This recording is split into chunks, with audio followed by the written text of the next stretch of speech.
Let's go to the controversy about surgical enhancements. Oo. When you're asked that, you guys don't mind. Did you have surgical enhancements? Yeah. Even my friends po, when they ask me, parang, uy, nagpaano ka ba talaga? Sabi ko, Tinatanong mo pa ba? sabi ko, di ba obvious?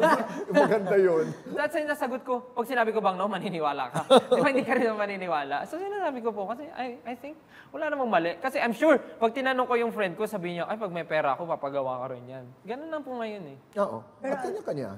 Alam niyo po what's weird? Yun, sabi ko po sa kanila, di ba, napag-usapan natin yan nung hindi pa tayo kilala. Parang, magpapaganon ka ba ever? Parang ganun. Oh, ako sagot ko na. Tapos, ang sagot ko po, never, hindi pumasok sa isipan ko. Pero, hindi ko na lang namalayan, one day, nagpapapiller na ako din. Parang, sabi ko, nakaka-boost pala talaga siya ng confidence. At hindi lang yan. That's a right that belongs to you. Katawan mo yun eh. Mukha mo yun eh. Tsaka if you have the means, why not? That's what I'm trying to say. Di naman hinihingi yun, pinagtatrabahuhan. And part of your responsibility also because you have an audience. Yeah. Oo, di ba? May ganun.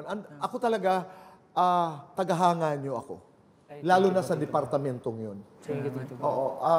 You deserve...